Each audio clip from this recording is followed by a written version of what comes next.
8:10 de la mañana, estamos de vuelta y justamente estamos aquí con nuestro invitado Javier Bedoya de Negri, secretario general del Partido Popular Cristiano. Muy buenos días, Javier. Bienvenido. Buenos días, Javier. muchas gracias por la invitación. ¿Qué opinión tienes en principio sobre lo señalado por la presidenta Dina Boluarte de aplicar un terrorismo de imagen? ¿Estamos ante una situación de este tipo? No.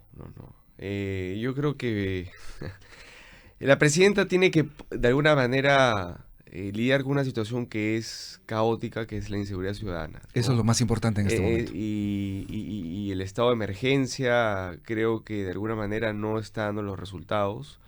Creo que finalmente es un tiro al aire, simplemente es algo para la foto, como para decir que estoy haciendo algo, pero en realidad esto no va a aplacar, no va a calmar el tema de la inseguridad ciudadana, es un tema que va a continuar. Esto es un tema que se tiene que atacar con inteligencia y es algo que tiene que hacer la policía, no las Fuerzas Armadas. Y sobre este proyecto de terrorismo urbano, ¿esto podría calar de alguna manera y acabar con esta lacra que estamos viendo delincuencial en el país? Mire, hay leyes en cantidades que se ejecuten, la mayoría, esa es otra cosa. Yo creo que no se trata de hacer y crear más leyes, sino de ejecutar las que hay hoy en día. Nuevamente te repito, yo creo que el tema de la inseguridad ciudadana es un tema que hay que atacarlo desde adentro, con inteligencia. Es algo que la policía tiene que hacer, infiltrarse en estas bandas y desactivarlas desde adentro. A los cabecillas, exactamente. ¿No? No se puede reaccionar, digamos, a la mala y con la fuerza frente a algo que finalmente sabemos que está disperso y obviamente en todo el país. O sea, no es algo que sea visible a ojo de las Fuerzas Armadas o de la policía, ¿no? Es algo que se tiene que identificar y desarticular desde adentro. Y se requiere para eso presupuesto precisamente para la policía, porque sin dinero no se puede hacer inteligencia policial. Correcto. Eso es importantísimo. Entonces, ese es el trabajo que tiene que hacer la presidenta y no tirar fuegos artificiales como estados de emergencia, sacar a los militares a la calle, que además no tienen esa formación. Evidentemente los militares simplemente están ahí para de alguna manera disuadir algún criminal que vaya a querer cometer un acto delictivo, pero el militar tiene una formación distinta al policía, el militar está entrenado distinto al policía, el militar cuando se ve en amenaza, el militar reacciona y reacciona simplemente aplicando su fusil, su fusil. O sea, mientras que la policía tiene un entrenamiento disuasivo, el militar va a la confrontación y va de frente a disparar. Porque está preparado para la guerra, ¿no? Está preparado porque ese es su entrenamiento. Y es lo que necesitamos en este momento, además. Bueno, en determinadas circunstancias, evidentemente, ante un enfrentamiento, sí, ¿no? En eso la policía a veces es un poco, no te digo tímida, ¿no? Pero se abstiene porque evidentemente está sometido, pues, después a investigaciones, Imagínate, a denuncias, por ONGs que defienden los derechos humanos, etcétera, etcétera, etcétera. El militar de frente va y dispara. Entonces, tampoco creo que sea la solución. Creo que acá hay que trabajar con inteligencia. Yo quería preguntarte sobre la situación ante el paro de transportistas y mercados. ¿Crees que evidentemente hay protesta, la protesta es legítima, hay rechazo, la gente quiere que acabe la inseguridad ciudadana, quiere que acaben las extorsiones, el sicariato, pero hay aprovechamiento político de diferentes partidos, ¿no? Por ejemplo, el de Verónica Mendoza y otros partidos de izquierda, ¿no? Bueno, eso no es raro, ¿no? La izquierda siempre se acomoda finalmente al caos y vive finalmente de este tipo de incomodidades y de insatisfacciones por parte de la población y vive finalmente de los pobres. Eso no es novedad, ¿no?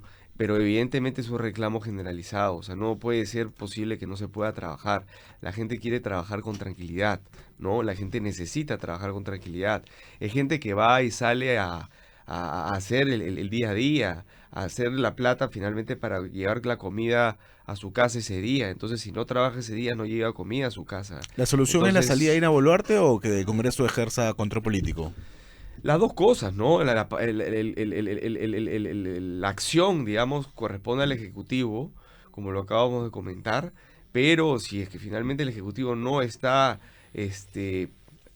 justamente ejecutando lo que tiene que ejecutar y haciendo lo que tiene que hacer, el Congreso tiene que ejercer su control político y su fiscalización. ¿Tú estarías de acuerdo con una vacancia de Dina Boluarte? Yo no sé si esto amerita una vacancia, pero no veo ni un ministro, por lo menos, que ha sido interpelado y ni mucho menos censurado. Eso sí, eso es control político, ¿no? Eso es control político. Y yo creo que hay muchos ministros, y no solamente en este caso, sino en casos anteriores, que ni siquiera son llamados a ser interpelados, ni mucho menos son censurados. Y ahí incluyo a todas las bancadas. ¿Y cuál es el argumento, la excusa, la que genera inestabilidad? Genera Presuntamente. inestabilidad. Yo creo que de alguna manera hay un pacto tácito debajo de la sobrevivencia. mesa de sobrevivencia entre el Ejecutivo y el Legislativo para durar hasta el 2026. Y me da mucha pena porque hay gente valiosa en el Congreso, pero que realmente no está ejerciendo su labor de fiscalización y control político. Están dedicados en hacer leyes, hacer un poco de cámaras, a hacer un poco de show off y de repente pensando en reacomodos electorales para el 26, ahora que hay reelección de congresistas, pero no están ejerciendo su control político. ¿Tú rechazas- No veo realmente, y me da mucha pena porque en otros congresos, en otros años, muchos ministros ya hubieran sido censurados. De todas maneras, ¿tú rechazas un adelanto de elecciones? En este momento sí. En su momento el Partido Popular Cristiano, el PPC, se pronunció a favor de un adelanto de elecciones, pero estamos hablando hace 2 años. Ya no hay No, tiempo, ¿no? ya no Cuando es todavía viable. estaba Pedro Castillo. Correcto. Y cuando estaba Pedro Castillo, e inclusive cuando Dina había asumido. Pero en este momento ya no es conveniente. En este momento queda muy poco. Imagínate en este momento convocar elecciones, no te da el tiempo. O sea, justo además va a calzar con las elecciones generales del 26. Porque se va Dina Boluarte o adelanta las elecciones ¿para cuándo? ¿Para abril del próximo año?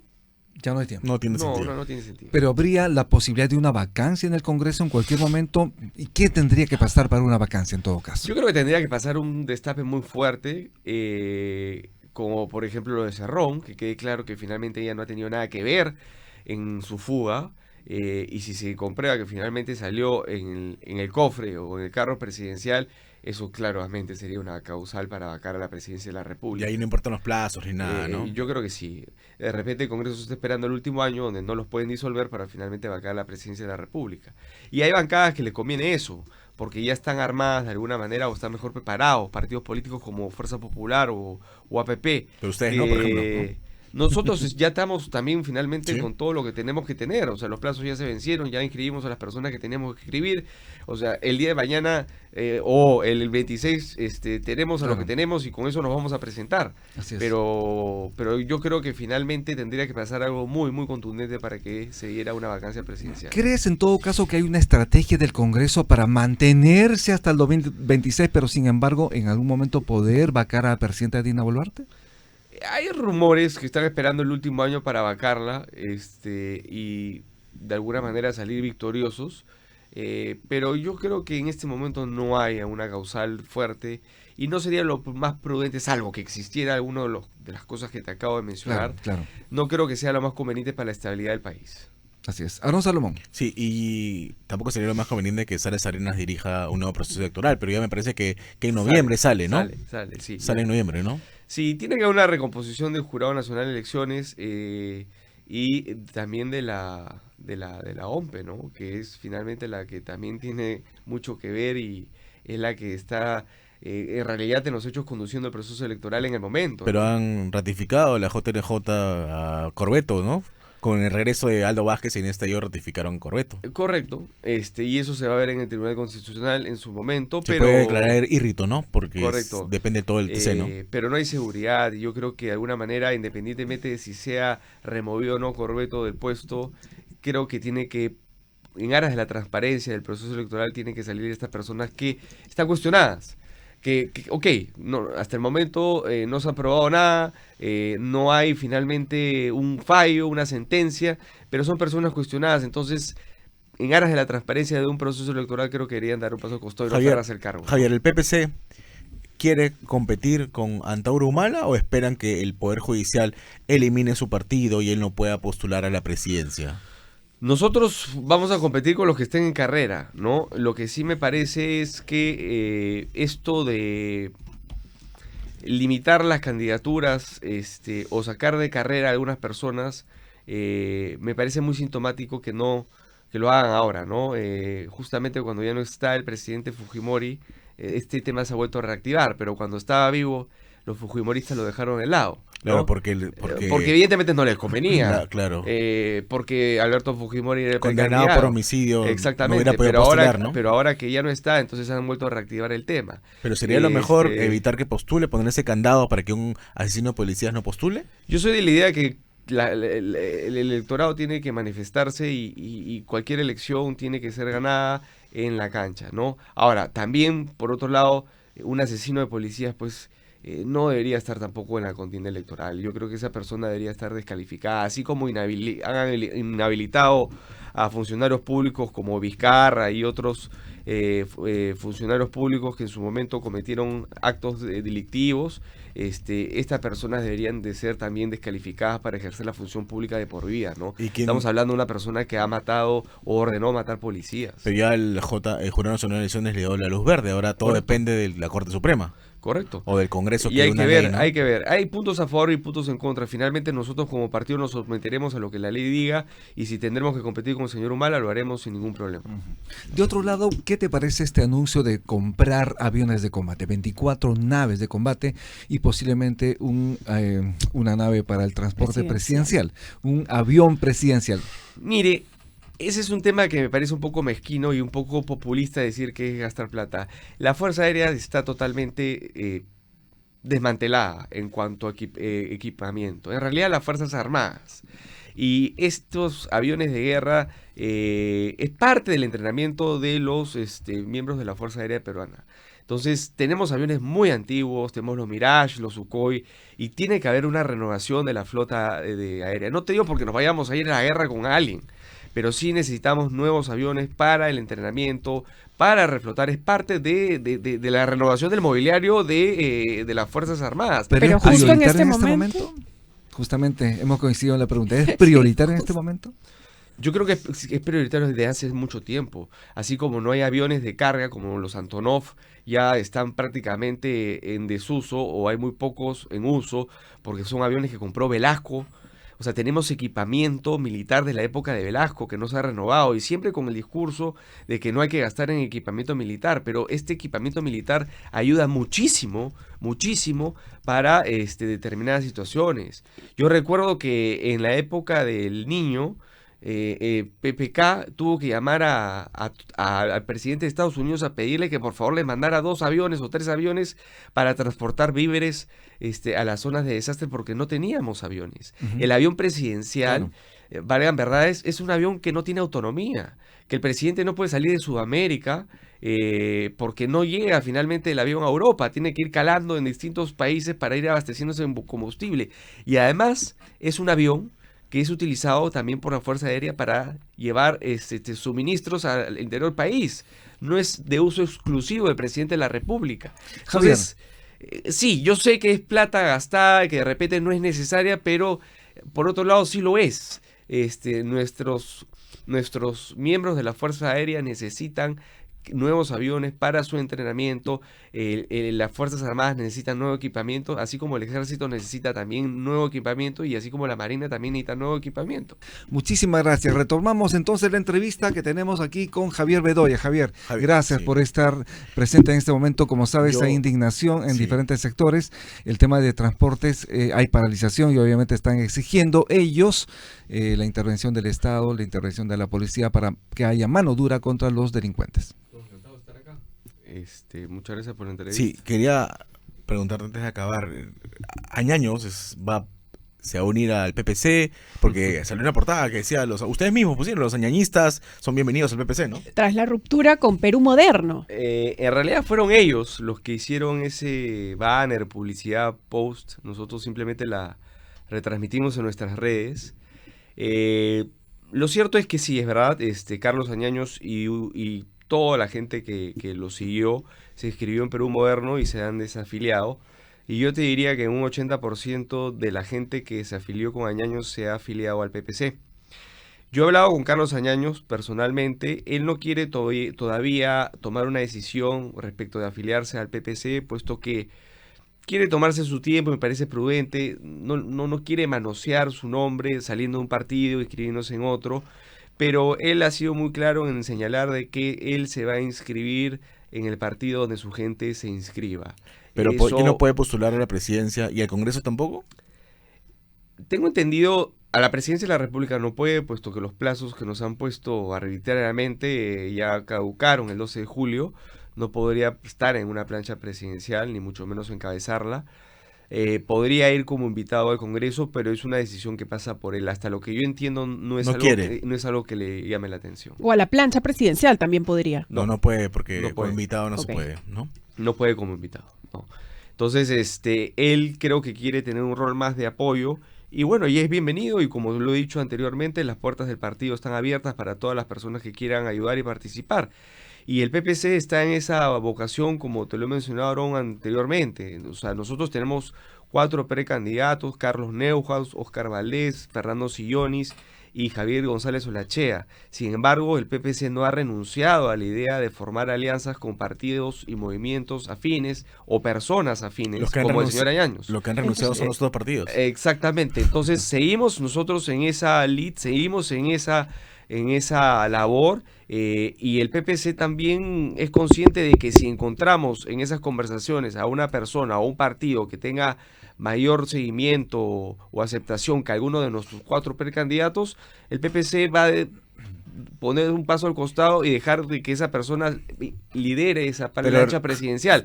Evidentemente, como partido nosotros esperamos liderar la plancha presidencial, pero si en base a esas conversaciones y en base a la realidad vemos que finalmente hay otra persona que tiene mayor aceptación, Pero el PPC no... Realpolitik, Javier.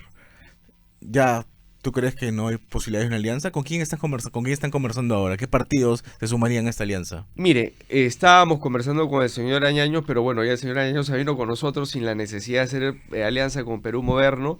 Estamos conversando con el señor Quiabra, que es una posibilidad. Es una posibilidad que abre, entonces. Es una posibilidad, están las conversaciones abiertas, no hay nada definido, no hay nada concreto, pero sí es verdad, o sea, muchas de las conversaciones han caído. Entiendo que cada partido está tratando de fortalecerse, y yo creo que por el momento las conversaciones han suspendido, porque todos están ahorita en la vorágine de fortalecerse y de traer y jalar a determinados cuadros. Pero yo creo que probablemente a principios del próximo año empiecen las conversaciones nuevamente, teniendo en consideración que el plazo para inscribir alianzas vence en junio. Entonces yo creo que en marzo probablemente se vuelvan a retomar el tema de las alianzas en función de cómo les ha ido a cada uno de los partidos en estos meses de fortalecimiento, entre comillas, ¿no? Mi última pregunta es, ¿tú crees que cualquier candidato que compita en segunda vuelta con Keiko Fujimori le gane? ¿Cualquiera? Yo creo que es muy difícil de decirlo, ¿no? Pero creo que si Pedro Castillo le ganó ya. Keiko, Fuerza Popular tiene que ser consciente que hoy día son parte del problema. No quiero desmerecer, y Keiko tiene todo el derecho de postular a la presidencia de la República, y Fuerza Popular tiene todo el derecho de lanzar a su candidato a la presidencia de la República. ¿Por qué son parte del problema? Porque tienen un voto duro, un 10%, un 12%, pero que le permite pasar a segunda vuelta, pero no tiene los suficientes votos por el antifujimorismo para ganar una elección. Entonces es un problema al final, porque es un corcho y no deja que otros partidos que ocupamos el mismo sector político podamos de alguna manera acceder o pasar a segunda vuelta y ser una alternativa de gobierno, y de pronto sí ganarle a un candidato de izquierda, como fue en su momento Pedro Castillo. ¿Y si no es Keiko Fujimori, es otro candidato del fujimorismo? Podría ser una alternativa, pero creo que el fujimorismo como tal no existe sin un Fujimori, ¿no? Así es. Alicia Durán. ¿Albergarían la idea de ir liderados en la plancha presidencial con Philip Butters y Avanza País? Es un tema que no se ha discutido internamente. No sé si Philip Butters va a ser el candidato a Avanza País. Nosotros estábamos... Mira, anunciado acá, combina ya lo dijo. Combínanos. Philip Butters no es... yo te diría que Philip Butters... Philip Butters no ha tenido muchas buenos comentarios a favor del PPC, y de alguna manera no es una buena o no es una candidatura bien vista en el partido. Entonces cerrarían las posibilidades de la alianza con Yo no Avanza cierro País. no cierro ni una posibilidad. Como políticos tenemos que estar abiertos a todo y hasta último momento conversar.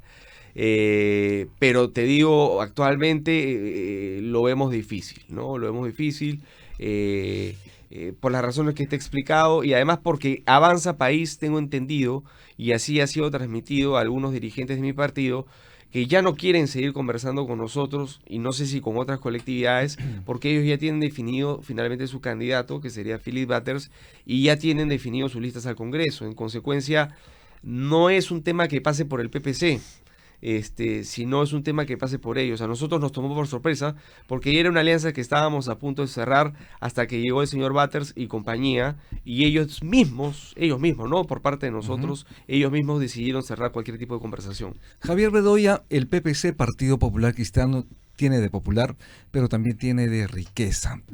Hay, en todo caso, en el imaginario popular es de que el PPC es un partido de ricos, es un partido de derecha, es un partido que va a defender, obviamente, a los empresarios, los grandes empresarios, y obviamente van a desfavorecer a las mayorías. ¿Qué opina usted?